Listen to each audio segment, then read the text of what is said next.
चलिए दोस्तों, मैं ओमकार मौर्य क्लासेस पर आप सभी लोगों का स्वागत करता हूं। जैसा कि हम कक्षा 10वीं का नागरिक शास्त्र का जो 4th चैप्टर है,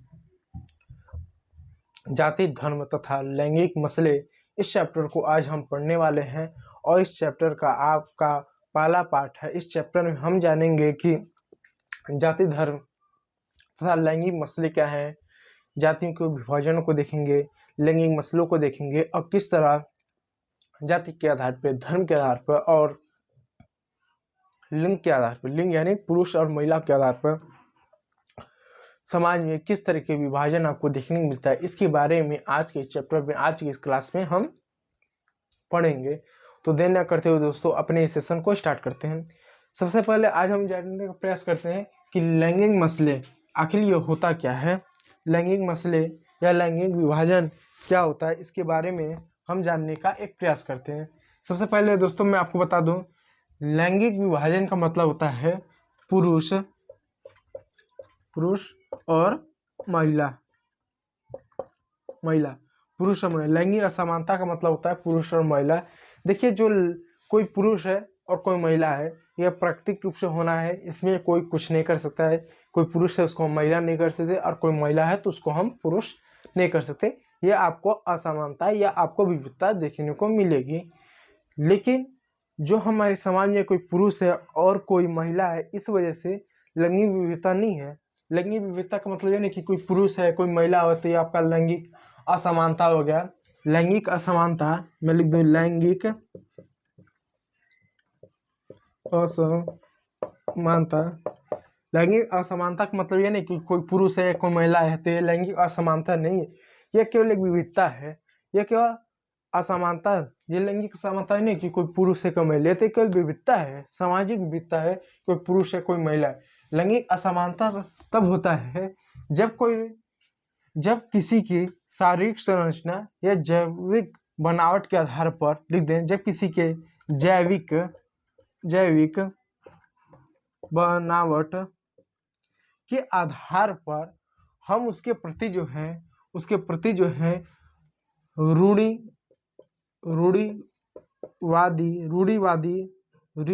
रूढ़िवादी छवियां या हम जो है पूर्व अनुमानित या निर्धारित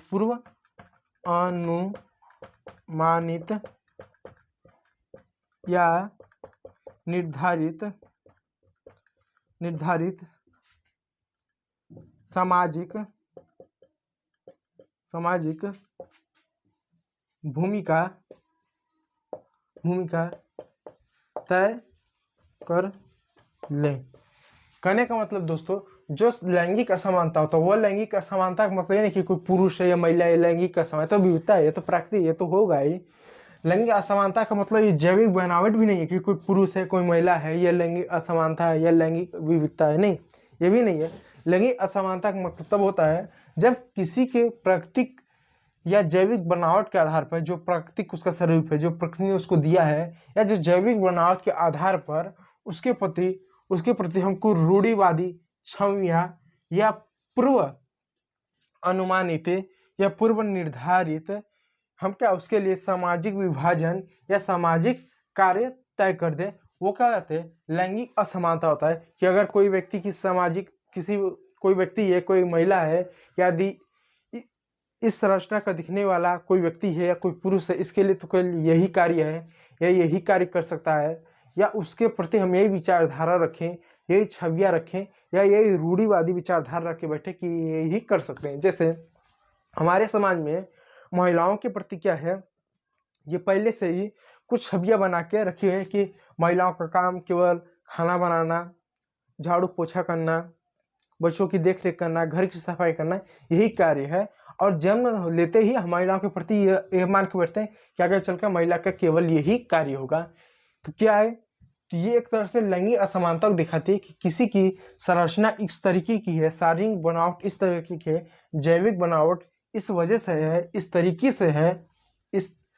के है, इस वजह से हम जन्म लेते ही उसके प्रति समाज में उसकी क्या भूमिका रहेगी, क्या काम रहेगा, क्या करेगी, हम पहले से तय कर चुके हैं, अभी उसका जन्म हुआ है, वो क्या करेगी क्या करेगा हमने नहीं सोचा, उससे हमने नहीं पूछा, उसको हमने स्वतंत्रता नहीं दी, लेकिन उसकी संरचना इस तरीके की है, उसकी शारीरिक संरचना इस तरीके की है, इस वजह से हमने पहले से तय करके रखा कि यह यही काम करेगी, या उसके प्रति यह रूढ़िवादी विचारधारा बना के रखा कि केवल यही काम कर सकती है। जैसे हमने महिला के प्रति रूढ़िवादी धारणा बना के रखे हैं कि जो महिलाएं होती हैं वो क्या श्रम का कार्य नहीं कर सकती, या हम ये रूढ़िवादी विचारधारा मान के बैठे कि महिलाओं की जो श्रम शक्ति है वो पुरुषों से कम होती है, जबकि बकवास की बात है।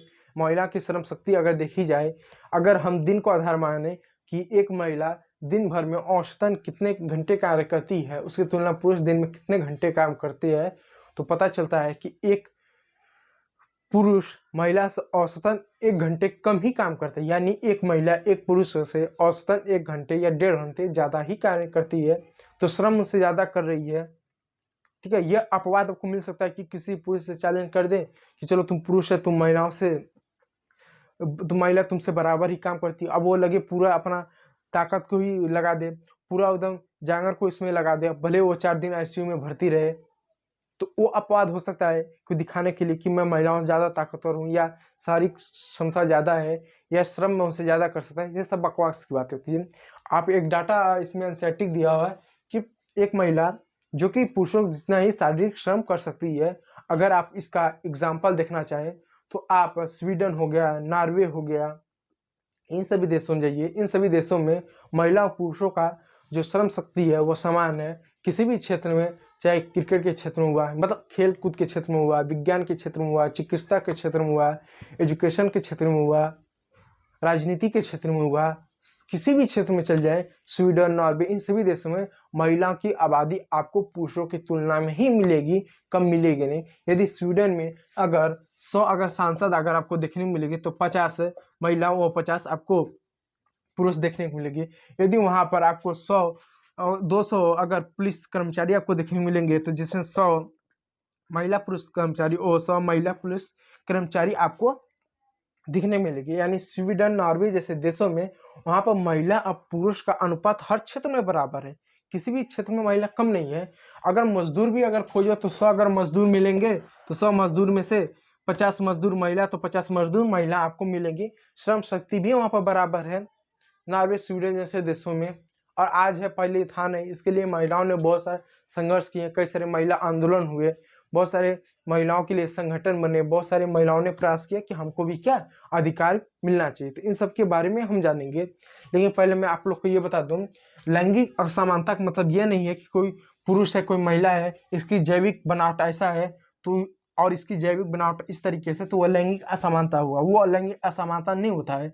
लैंगिक असमानता का मतलब वो होता है किसी की शारीरिक बनावट ऐसा है तो किसी की शारीरिक बनावट वैसा है, उसके आधार पर हम पहले से ही समाज में, परिवार में उसकी भूमिका तय कर दे कि आपकी शारीरिक बनावट इस तरीके की है, जैविक बनावट इस तरीके की है, इस वजह से आप केवल यही कार्य करेंगे, इसके सिवा आप कोई कार्य नहीं कर सकते हैं। या उनके प्रति कुछ रूढ़ी, यह रूढ़ी है, सो ये रूढ़ी हो गया, इसके प्रति कुछ रूढ़िवादी रूढ़िवादी विचारधाराओं को यदि हम रखें, रूढ़िवादी कुछ हमारी मानसिकता हो, कुछ विचारधारा हो, तो वो क्या लैंगिक असमानता को दर्शाती। जैसे हम महिलाओं के प्रति क्या पहले से ही, जब किसी महिला का किसी परिवार में, किसी समाज में, विशेषकर भारतीय समाज में यदि जन्म होता है तो पहले से उनके लिए कार्य निर्धारित होता है कि झाड़ू पोछा, चूल चौका, घर की साफ सफाई, देख रेख, बच्चों को जन्म दे देना, उनको पालन पोषण इत्यादि को क्या वो करेगी। हम पहले से क्या हम उसको निर्धारित करके रखे हुए हैं, और उनके प्रति कुछ रूढ़िवादी विचारधारा रखे हैं कि महिला का श्रम शक्ति कम होती है, महिला पुरुषों की तुलना में ज़्यादा काम नहीं कर सकती। यदि एक पुरुष 12 घंटे काम कर सकता है तो महिला नहीं कर सकती, महिला भी 12 घंटे काम कर सकती है। कुछ रूढ़िवादी विचारधारा है कि महिलाओं के पास कम दिमाग होता है, ये सब बकवास की बात है। वो सामाजिक परवरिश में अंतर हो जाता है। जैसे कुछ लोग हम भारतीय समाज तो प्रचलित है कि महिलाओं के पास कम दिमाग होता है, जबकि ये बकवास की बातें हैं, ऐसा नहीं होता। ये सब सामाजिक परवरिश में होती है। जैसा एग्जाम्पल तौर पर दिखाऊं, कुछ लोग कहते हैं कि महिलाएं जो है फैसले नहीं ले पाती हैं, फैसले लेने में उनका दिमाग कम होता है।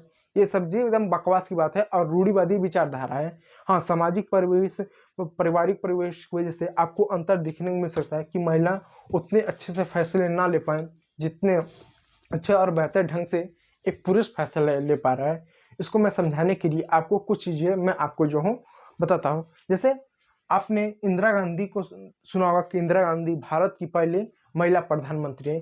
अगर कोई ये कहता है कि महिलाओं को फैसले नहीं ले पाती है, महिलाओं के पास दिमाग नहीं होता है, तो आप इंदिरा गांधी जो कि भारत की पहली महिला प्रधानमंत्री रही, और जब ये प्रधानमंत्री बनी तो उन्होंने एक फैसला लिया कि पाकिस्तान जो है बहुत बड़ा देश है, और उन्होंने सोचा कि पाकिस्तान को छोटा होना चाहिए। और वो क्या, उन्होंने पाकिस्तान के 2 टुकड़े कर दिए, 2 भागों में पाकिस्तान को बांट दिए। इंदिरा गांधी पहले बहुत से प्रधानमंत्री हुए, इंदिरा गांधी के बाद भी बहुत प्रधानमंत्री हुए। लोगों ने कहा कि हम पाकिस्तान पे स्ट्राइक कर देंगे, पाकिस्तान को ये कर देंगे, वो कर देंगे, ये कर देंगे, दुनिया भर की चीज़ों ने बोला।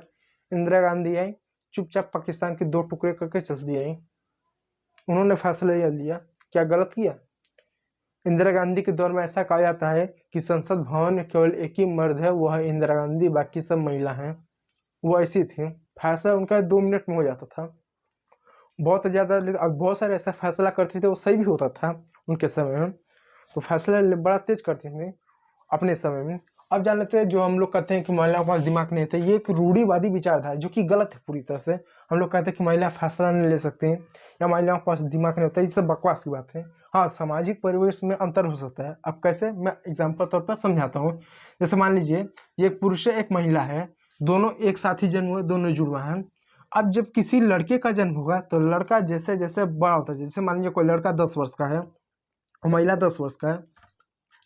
जब लड़का 10 वर्ष का होगा तो लड़का किस तरह के कपड़ा पहनना चाहेगा, शायद बहुत सारे परिवारों में उसको अधिकार दिया जाएगा कि चलो तुमको कुर्ता पैजामा पहनना है तो कुर्ता पैजामा पहन लो, सिला हुआ शर्ट पैंट पहनना है तो पहन सकते हो, तुमको जीन्स टी शर्ट पहनना है पहन सकते हो, जीन्स शर्ट पहनना है पहन सकते हो। उसको अधिकार दीजिए, किस रंग के पहनना है आप पहन सकते हो, उसको समानता, उसको अधिकार दे दिया जाएगा। लेकिन वहीं पर जो महिला रहेगी, अगर वो 10 वर्ष का हो जाएगी तो उसके ऊपर ये अधिकार नहीं दिया जाएगा। उसको क्या, कुछ आज तो धीरे धीरे समाज का विकास हो रहा है, लोग जागरूक हो रहे हैं, तो आज के समय तो अपवाद मिल सकता है। लेकिन पहले समय क्या था, अभी भी देखने को मिलता है बहुत सारे परिवारों में कि महिला अगर 10 साल की हुई तो उसको कैसे कपड़े पहनने चाहिए माता पिता निर्धारित करते हैं, उसको अधिकार नहीं है। अगर आज भी कुछ परिवारों में यदि कोई महिला कह दे कि हम जीन्स टी शर्ट पहने या जीन्स शर्ट पहने तो महिला को बहुत पीटा जाता है। तो आज भी उनको कहा जाता है कि नहीं भाई, आप पुराने कपड़े, सूट सलवार या अन्य तरह के पोशाक पहनो, उसमें भी बुराई नहीं है और इसमें भी बुराई नहीं है। वो लोगों की मानसिकता के ऊपर, कुछ रूढ़िवादी विचारधारा के ऊपर वो डिपेंड करता है। तो महिला को अधिकार नहीं दिया जाएगा कि नहीं कि आप ऐसे कपड़े नहीं पहन सकते, क्योंकि लड़का कुर्ता पैजामा पहने चाहे जींस टी शर्ट पहने, घर के लोग उसके ऊपर कोई आपत्ति नहीं जताएंगे। तो 10 वर्ष की उम्र अभी हुआ, 10 वर्ष की आयु हुआ, तो आयु में अभी क्या हुआ, आयु में क्या हुआ, इतना इनको लोगों को अधिकार दे दिया गया। मान लीजिए लड़का जब 15 वर्ष का होगा, महिला भी 15 वर्ष का होगा, तो इसको अधिकार दे दिया जाएगा कुछ चीज़ों को, घर के कुछ फैसले आप ले सकते हो, कुछ चीज़ों का आप खरीद बेच सकते हो, बाजार कर सकते हो, ये कर सकते हो, वो कर सकते हो, समानता इसको अधिकार दे दिया जाएगा। महिलाओं को अभी भी बहुत सारे घर में अभी भी बहुत सारी चीज़ों को फैसले लेने पर अधिकार नहीं दिया जाएगा।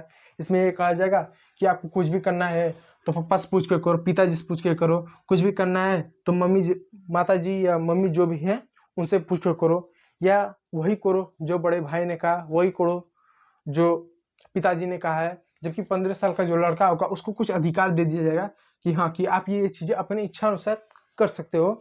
आपने कर लिया तो घर में किसी को आप बता सकते हो, ठीक है मैंने ये कर दिया, मैंने ये चीज़ें ले लिया, वो चीज़ें दे दी है, कर लिया। उसको अधिकार समानता महिलाओं की तुलना में उस पुरुष को ज़्यादा मिलता है। मान लीजिए 10 साल बाद क्या होगा, जब ये लड़का 25 साल का होगा, ये भी महिला 25 साल की होगी, 25 साल का लड़का जो चाहे आप उसको पूरी तरह स्वतंत्रता मिल जाएगी, जो चाहे खरीद सकता है, जो चाहे बेच सकता है, जो चाहे पहन सकता है, जो चाहे कर सकता है। उससे समानता अपवाद स्वरूप शायद ही कोई उससे सवाल जवाब करे। लेकिन आज भी इस महिला को क्या, अगर घर में अब इस महिला की शादी, इसकी भी हो गई, पुरुष की भी शादी हो गई,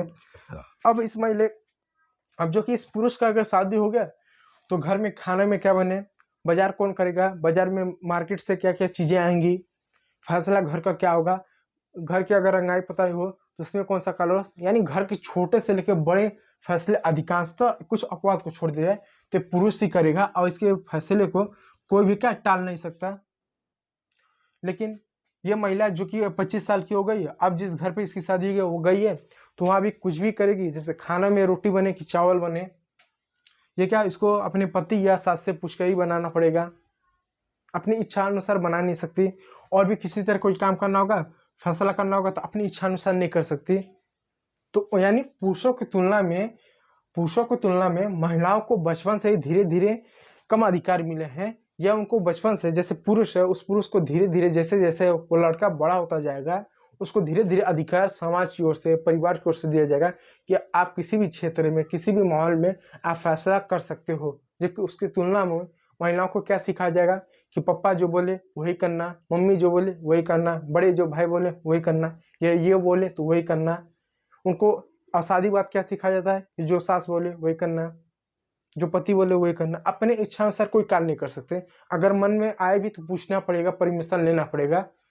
अगर वो कोई काम सही भी करना, उनको लगता है कि ये काम ये सही है, ये करना चाहती हैं, तो भी अगर घर के जो पुरुष है अगर उनको मना करे तो उनको मानना पड़ेगा कि आपका नहीं चल सकता।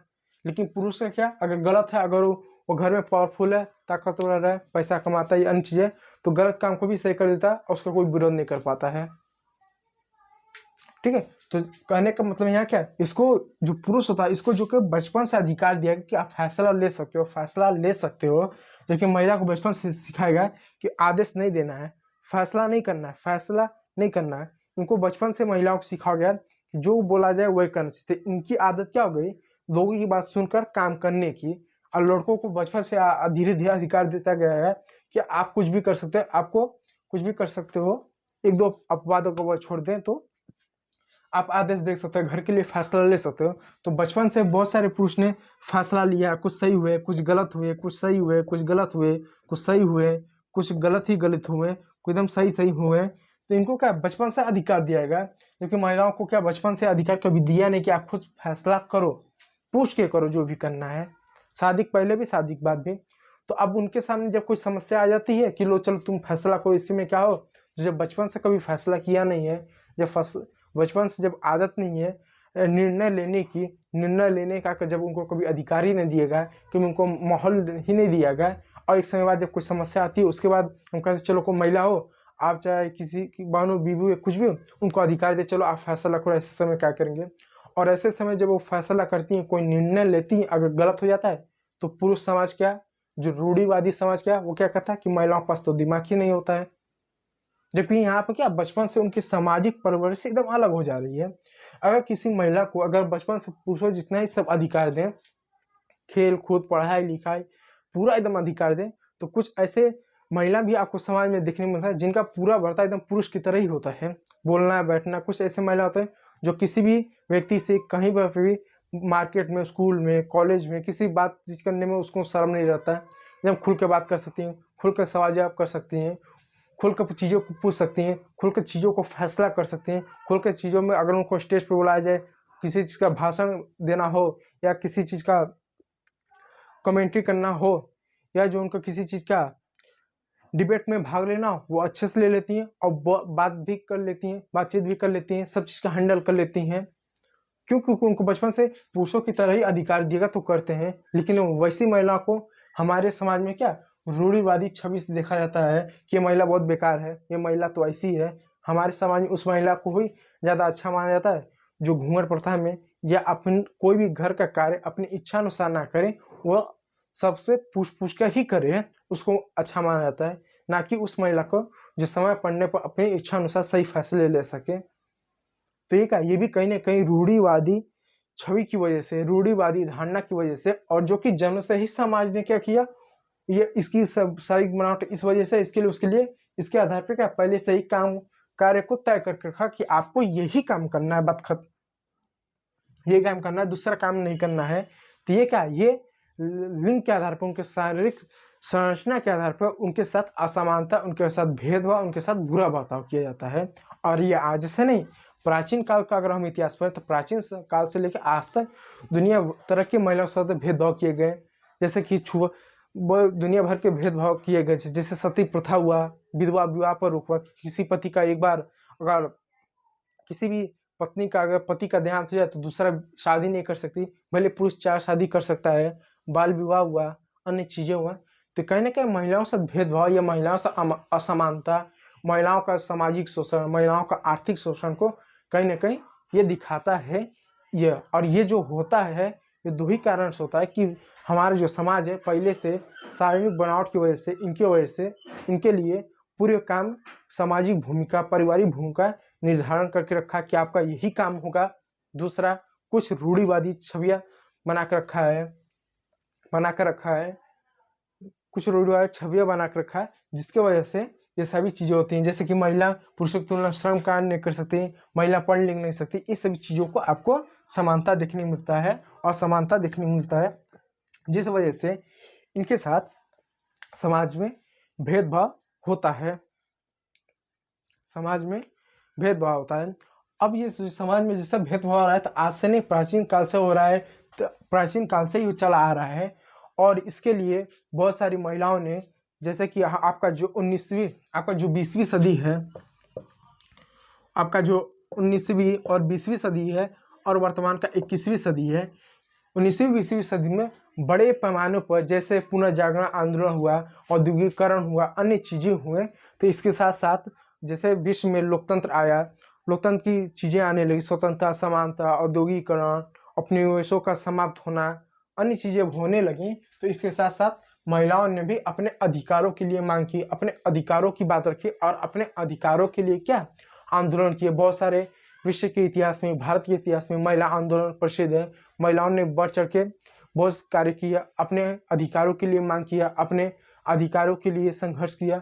बहुत सारी महिलाओं ने महिला संगठन बताए जो राष्ट्रीय स्तर पर, अंतर्राष्ट्रीय स्तर पर है, जो महिलाओं की हित की बात करती है, महिला शोषण, जो महिला सशक्तिकरण की बात करती है, महिलाओं के साथ जो शोषण होता है उसको समाप्त की बात करती है, स्वतंत्रता की बात करती है, समानता की बात करती है, अन्य सभी अधिकारों की बात करती है।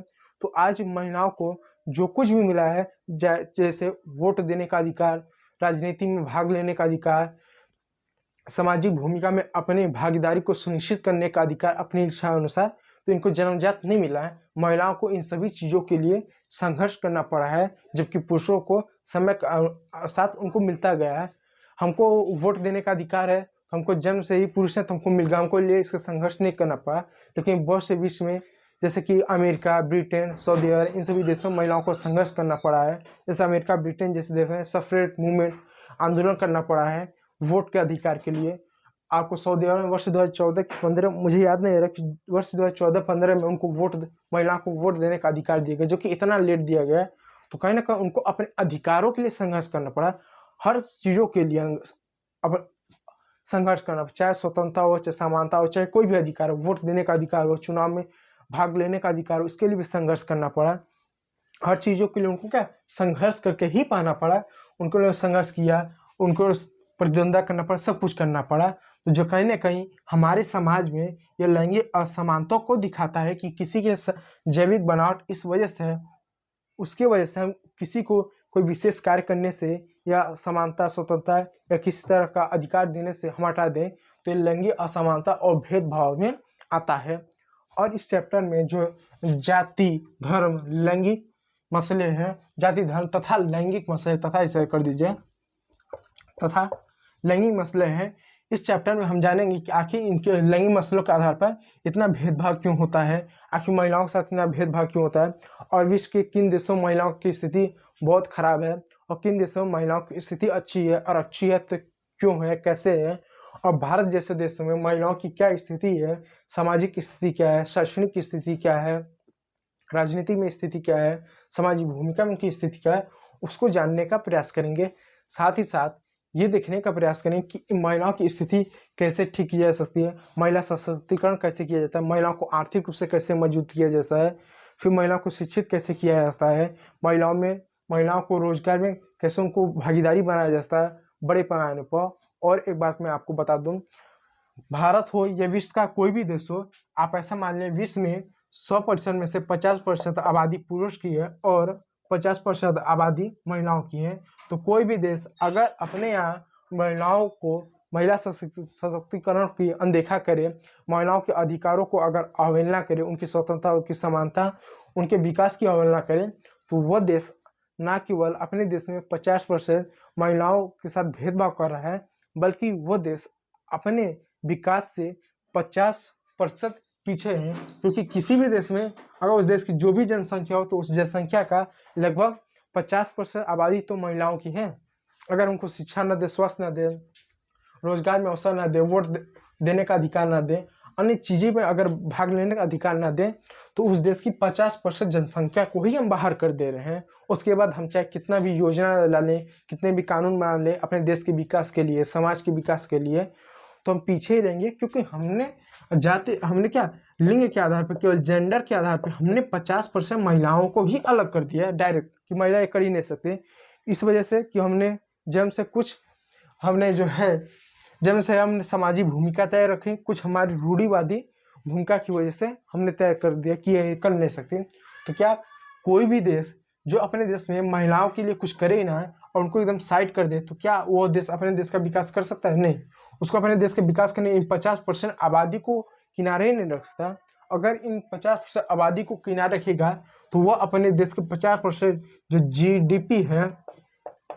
जीडीपी है उसको खत्म कर रहा है। अगर इन 50% पर विशेष रूप से फोकस करे, इनकी समस्याओं को सॉल्व करे, इनको बाकियों के साथ मिलाने का प्रयास करे, एक समावेशी विकास का लक्ष्य लेकर चले, तो वह देश दुगने गति से, दुगने रफ्तार से वो समाज प्रगति करेगा। ये स्वाभाविक सी बात है। और भारत भी कहीं ना कहीं जानता है कि भारत में तब तक विकास नहीं है जब तक हमारे यहाँ महिलाओं का विकास नहीं है। क्योंकि अगर एक जाति का विकास नहीं होगा तो शायद ऐसा हो सकता है कि उस जाति का हमारे देश की पूरी आबादी में शायद उसका रोल 5% है, 7% है, लेकिन महिलाओं का तो किसी भी देश में होगा तो 50% से कम ही नहीं होगा। हमने डायरेक्ट 50% निकाल दिया। अगर हमारे देश में अगर 100 जाति हैं, 100 जाति में अगर हम 5 का विकास न करें तो ऐसे कहेंगे कि 100 में से 5% का विकास नहीं हुआ, 7% का विकास नहीं हुआ, 12% का विकास नहीं हुआ। लेकिन हम सीधे महिलाओं को निकाल दें तो 50% का ही विकास नहीं हुआ और 50% हम आधे ही रह जाएंगे। और जितने भी विकसित देश है जैसे स्वीडन, नॉर्वे, वो बहुत ज़्यादा विकसित हैं। जिसका कहीं ना कहीं एक कारण यह है कि वो अपने यहाँ 50% इन महिलाओं की उन्होंने अनदेखा नहीं किया, उनको साथ लेके चले। आज उन सभी देशों में हर क्षेत्र में महिलाओं की स्थिति बराबर है और अच्छी है। तो इसलिए हम इस चैप्टर में हम जाति के आधार पे, धर्म के आधार पे तथा लैंगिक यानी लिंग के आधार पे पुरुष और महिला का किस तरह से भेदभाव होता है, किस तरह से असमानताएं हैं, किस तरह से उनका शोषण किया जाता है और कैसे इन सभी चीज़ों को सुधारा जा सकता है, क्या प्रयास किया जा सकता है। और वर्तमान में हमारी जो सरकार है, वर्तमान मतलब जो केंद्र सरकार आज़ादी से लेकर आज तक हमने क्या प्रयास किया है, इसको ठीक करने के लिए समाज ने कहाँ तक क्या प्रयास किया है, इस सभी को देखने का प्रयास करेंगे। और सरकार का जो प्रयास है, उन प्रयास में से एक प्रयास है कि आपको अपने इस चैप्टर में, इस पुस्तक में ये चैप्टर आपको पढ़ने को मिल रहा है ताकि आप लोग जाने या अनजाने में या पूर्वाग्रह के कारण या रूढ़िवादी धारणा के, पूर्वाग्रह यानी पूर्व में सोची गई किसी व्यक्ति, किसी समाज की द्वारा जो विचारधारा होती है वो पूर्वाग्रह होता है। जिससे महिलाओं के प्रति बहुत सारा पूर्वाग्रह की महिलाएं यही कर सकती हैं, जबकि अगर उनको वो काम दिया जाए करने के लिए तो बहुत बेहतर ढंग से, अच्छे ढंग से वो कर सकती हैं। तो हमारा पूर्वाग्रह टूटेगा। तो हमको लगा, हमने सोचा था महिला काम ही नहीं कर सकती, लेकिन करके दिखा रहे। तो हमने महिलाओं के प्रति और बहुत लोगों के प्रति पूर्वाग्रह मान के रखा है। तो सरकार जो है आज़ादी से समय से आज समय तक लेकर कहीं ना कहीं इन सभी चीज़ों को ठीक करने के लिए, जाति के आधार पर, धर्म के आधार पर और लिंग के आधार जो भेदभाव उसको समाप्त करने के लिए सरकार ने कहीं ना कहीं एक जो प्रयास करती है वो शिक्षा के क्षेत्र में प्रयास करती है। क्योंकि सरकार भी जानती है और सब लोग जानते हैं कि अगर जो धर्म के आधार पर, जाति के आधार पर और लिंग के आधार पर जो भेदभाव होता है, इसका एक कारण है मैच्योरिटी, परिपक्वता। क्योंकि जितने भी लोग भेदभाव करते हैं या तो वो रूढ़िवादी विचारधारक हैं, कट्टरवादी या कट्टरपंथी विचारधारक हैं, या तो पूर्वाग्रह की वजह से ही करते हैं। और इसको ठीक करने का सरकार जहाँ तक एक बेहतर उपाय मानती है कि हमारे आने वाली जो नई यूथ है, जो नई पीढ़ी है, इन नई पीढ़ी को शिक्षा से अवगत कराया जाए, एक ऐसी शिक्षा पद्धति दी जाए जिसकी वजह से जाति के आधार, धर्म के आधार पर और लिंग के आधार पर वो किसी भी प्रकार का भेदभाव ना कर पाए। एक सोचने की एक क्षमता हो, एक परिपक्वता हो। और आने वाले जो हमारे समाज में जो लिंग के आधार पर महिलाओं के साथ जो विशेषकर जो भेदभाव होता है, जो शोषण होता है, जो अन्य दुराचार चीज़ें होती हैं, ये ना हो और चीज़ें ठीक हों। तो एक सबसे बड़ा है, इस वजह से मैं मानता हूँ जब इस चैप्टर को पढ़ता हूँ तो मुझे लगता है कि इस चैप्टर को देने के पीछे कई सारे कारण तो रहा होगा सरकार का, क्योंकि सरकार ने पाठ्य पुस्तक में लगाया एनसीईआरटी में, तो कई सारा तो उद्देश्य तो रहा होगा। लेकिन एक उद्देश्य मुझे जो दिखता है कि युवाओं को, जो हमारी पीढ़ी है, उसको मैच्योर किया जाए, उसको मैच्योरिटी दी जाए ताकि ऐसा किसी जाति के आधार, धर्म, लिंग के आधार पर किसी से बुरा बर्ताव, भेदभाव ना हो और जीवन में एक सही फैसले ले सके। तो इस चैप्टर को चलते हैं, स्टार्ट करते हैं, पढ़ेंगे। अभी तो मैंने एक केवल इतना समझाकर मैंने एक खाका बताया कि आखिर जो है लैंगिक असमानता होता क्या है। लैंगिक असमानता का मतलब पहले निकाल दिए, ये कोई पुरुष है महिला, वो असमानता थोड़ा नहीं है कि पुरुष है महिला तो ये असमानता हो गया। ये पुरुष है या महिला ये असमानता नहीं हुआ, लेकिन इसकी संरचना इस वजह से है, तो इसको हम किसी विशेष काम करने से रोक दें, इसको सम्मान न दें, या इसके लिए कुछ रूढ़िवादी विचारधारा या पूर्वाग्रह सोच के बैठ जाएं, तो ये असमानता हो जा रहा है। कि कोई व्यक्ति अगर मोटा है, पतला है, तो वो बुरा नहीं है, लेकिन कोई व्यक्ति पतला है, इसके वजह से उसके प्रति पूर्वाग्रह हम विचारधारा रख लें कि पतला है तो उसके बाद ताकत ही नहीं होगा, कुछ खा ही नहीं सकता है या कुछ कार्य नहीं कर सकता है, तो ये गलत है। शायद कर सकता हो, शायद मोटा व्यक्ति ही नहीं कर पाए, तो ये गलत है। तो ये मैंने यहाँ पे ये क्लियर किया ये सभी चीज़ों का, ठीक है। तो यहाँ पर कोई चीज़ें खास के तो चीज़ें नहीं है, मैं जो चीज़ें बेकार की चीज़ें उसको मैं इरेज कर दूँ। ये जो चीज़ें हैं मैंने आपको जो समझाने के लिए जो मैंने लिखा है इसको मैं इरेज कर दूँ, ठीक है।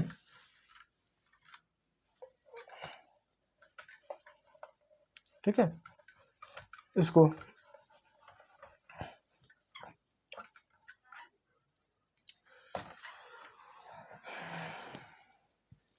जब इसको लैंगिक असमानता,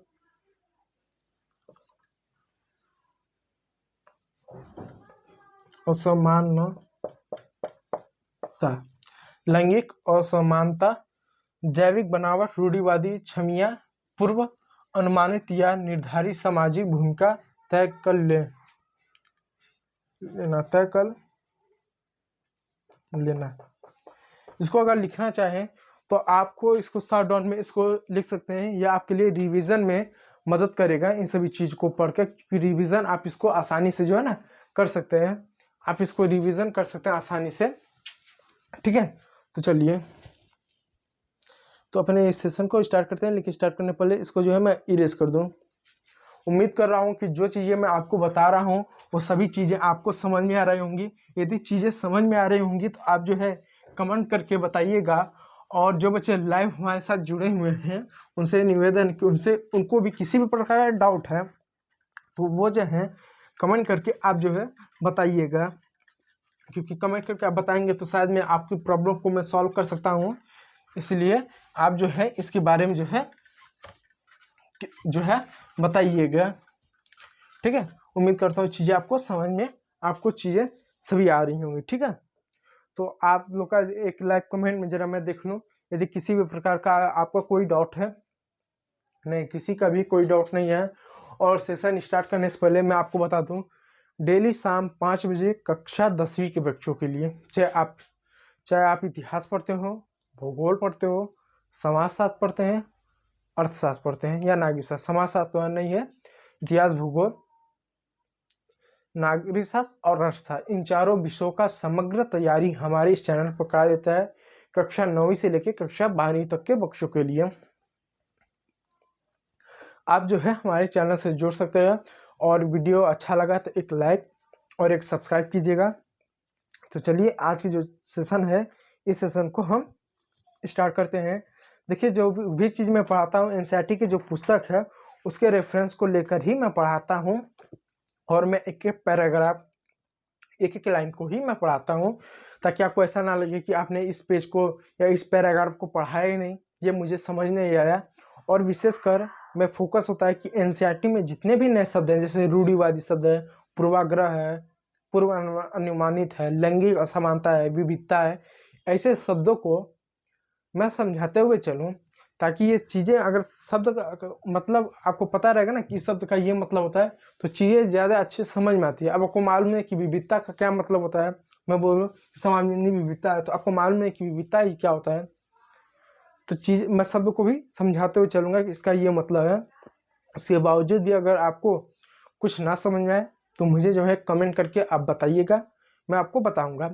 तो चलिए आज के सेशन को अच्छे से स्टार्ट करते हैं, और आपकी किताब को, जो ये किताब है, इस किताब को रेफरेंस करते हुए इसमें कुछ टॉपिक को, कुछ पॉइंट को जो इम्पोर्टेंट उसको पढ़ते हुए चलेंगे, ताकि आपको भी समझ आए और आपको ऐसा ना लगे कोई टॉपिक छूट देगा। देखिए, सामाजिक विभाजन लोकतंत्र के लिए कोई खतरा नहीं है। जैसा कि पिछले जो चैप्टर रहा, जो पिछला जो आपका चैप्टर रहा लोकतंत्र और विविधता, उसमें आप लोकतंत्र और विविधता पढ़ा, जिसमें ये एनसीईआरटी उसका रेफरेंस लेकर, उसका निष्कर्ष लेकर ये बताना चाहता है कि लोकतंत्र में, यानी लोकतंत्र में सामाजिक विभाजन खतरा नहीं है। यानी किसी भी विभाजन में, चाहे जाति को लेकर, धर्म को लेकर, भाषा को लेकर, लिंग को लेकर, किसी भी तरह का अगर विविधता है, सामाजिक असमानता है, विभाजन खूब है, वो लोकतंत्र के लिए नुकसान नहीं है, है ही नहीं। आपने पिछला चैप्टर ये एनसीईआरटी में बता रहे नुकसान नहीं है।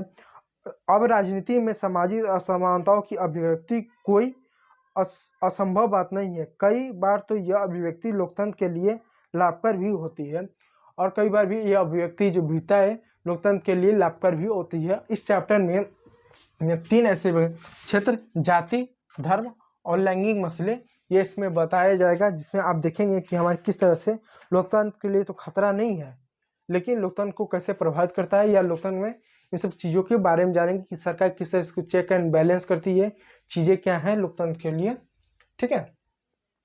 और इसमें कितनी विविधता है, किस तरह से भेदभाव होता है, किस तरह से बुरा बर्ताव होता है, इन सभी चीज़ों को जानने का प्रयास करेंगे। अगर इन सब के साथ भेदभाव होता है या बुरा बर्ताव होता है, सरकार इसके लिए क्या करती है, इन सब की चीज़ों के बारे में हम जानते हैं। देखिए, ठीक है, मैंने रूढ़ छवियां और तयशुदा सामाजिक भूमिका मैंने बता दिया आप लोगों को। आपको श्रम के में लैंगिक विभाजन, यानी श्रम में लैंगिक विभाजन को भी मैंने बताया कि जो श्रम में लैंगिक विभाजन, श्रम में लैंगिक विभाजन।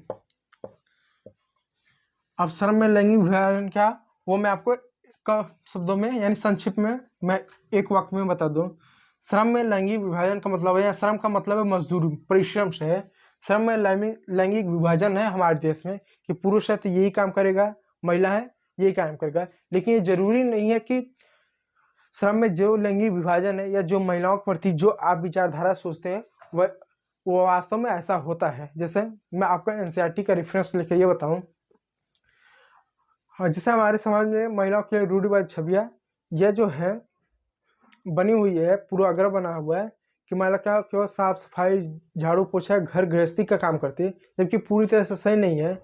अगर आप गांव और शहरों में देखो, मैं यहाँ 2 का रेफरेंस दूं, गांव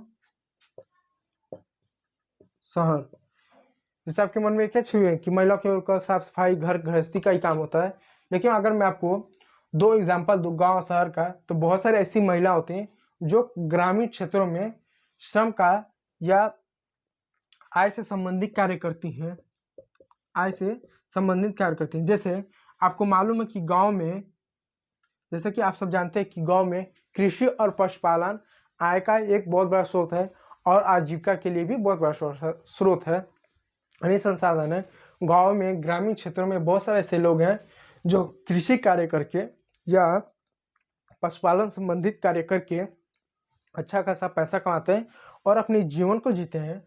तो ग्रामीण क्षेत्र में से बहुत सी आपको महिला मिलती हैं जो घर का तो काम करती हैं, लेकिन घर के काम करने के साथ साथ बाकी जो अपना समय है वो गांव में कृषि में अपना समय लगाती हैं। कृषि में समय लगाती, खेतों की सिंचाई, सुवाई, इन सभी चीज़ों में लगाती हैं, जो कहीं ना कहीं आय से संबंधित है। और बहुत सी ऐसी महिला हैं जो अपना समय पशुपालन में लगाती हैं, पशुपालन में, जैसे गायों को चारा देना, उस चारे का व्यवस्था करना, इसके साथ साथ उनके जो गोबर होते हैं जो उपले उसको पाथना, इन सभी चीज़ों का प्रयोग करना।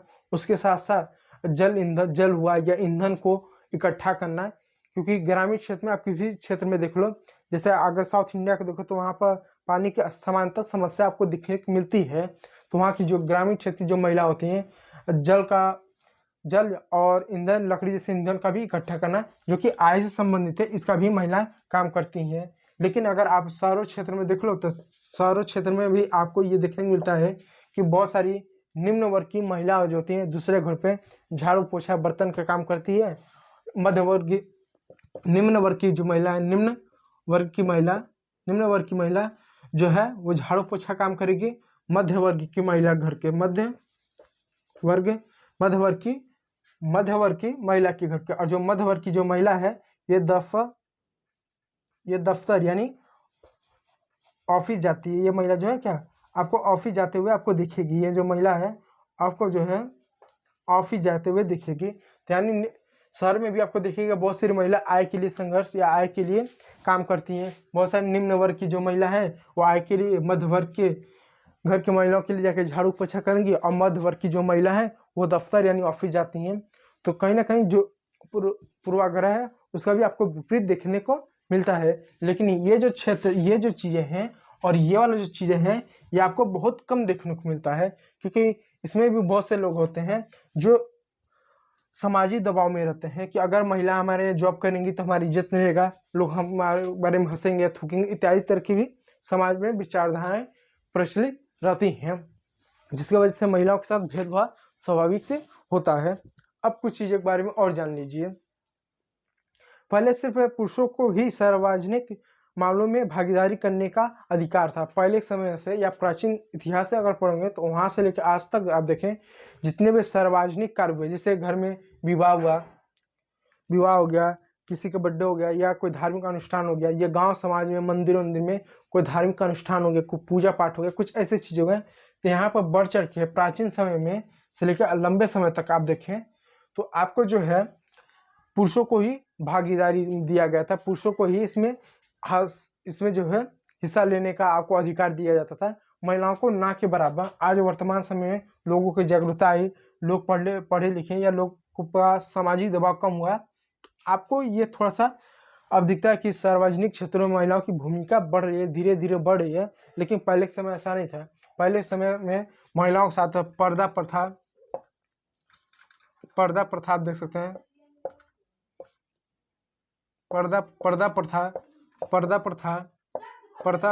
प्रथा या घूंघट प्रथा आप कह सकते हैं, ये सब प्रथा थी। महिलाओं को बाहर जाने से भी आमतौर पर रोका जाता था, ये बहुत पहले, क्योंकि उस समय के लोग अपने आप को बुरा मानते थे या ऐसा मानते थे कि महिला जो है पढ़े लिखेंगी या समाज से बाहर जाएंगी, बाजार में या धार्मिक अनुष्ठान में, बाहरी चीज़ों में, समुदाय में भाग लेंगी, तो इससे हमारी इज्जत, मान मर्यादा, प्रतिष्ठा को ठेस पहुंचेगा। तो लोग क्या करते थे, इस चीज़ का कड़ी से महिलाओं से पालन करते थे। और बहुत सारी महिलाओं को क्या है, अगर कोई महिला इन सभी चीज़ों का अगर उल्लंघन करती थी तो उसके साथ सारणी की यातनाएं देना, मारना पीटना, ये सभी चीज़ें बलपूर्वक किया जाता था। घरेलू हिंसाएं भी आपको देखने को मिलती थी, जो कि वर्तमान में आज भी यह है कि शहरी क्षेत्रों में और ग्रामीण क्षेत्रों में महिलाओं के साथ घरेलू हिंसा और बहुत तरह की समस्याएं आपको देखने को मिलेंगी। उत्पीड़न से संबंधी इनकी समस्या आपको देखने को मिलेगी। लेकिन धीरे धीरे ये जो घरेलू हिंसा कम हो रही है, लेकिन आज भी बड़े पैमाने पर आपको देखने को मिलता है। ठीक है, तो भी एक तरह की समस्या है। तो इसमें एनसीईआरटी में आपको बताया है। दूसरा की है कि सार्वजनिक पदों के लिए चुनाव लड़ने की अनुमति नहीं थी। उसके साथ साथ क्या, वोट देने के लिए, यानी महिलाओं ने सार्वजनिक क्षेत्रों में अपनी भूमिका के लिए, अपनी हिस्सेदारी के लिए संघर्ष किया। उसके साथ साथ वोट के लिए, वोट देने के लिए संघर्ष किया, राजनीतिक क्षेत्र में चुनाव लड़ने के लिए भी संघर्ष किया। यानी उनके पास आज जो भी अधिकार है उसके लिए उन्होंने संघर्ष किया और लंबे समय तक उन्होंने संघर्ष किया। दुनिया के अलग अलग हिस्सों में औरतों ने अपने संगठन बनाए और बराबरी के अधिकार हासिल करने के लिए आंदोलन किया। और दुनिया में अलग अलग क्षेत्रों में महिलाओं ने अपने अपने संगठन बनाए, अपने अधिकारों के लिए आंदोलन किया और सफल भी हुए। जैसे सफरेट आंदोलन हो गया, कि विभिन्न देशों में महिलाओं को वोट का अधिकार प्रदान करने के लिए आंदोलन हुए।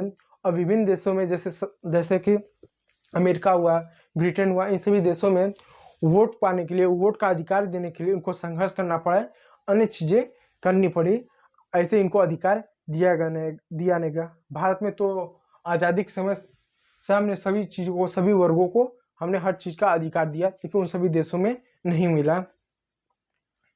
देने का अधिकार दिया प्रदान के लिए आंदोलन हुए। इन आंदोलन में महिलाओं को राजनीतिक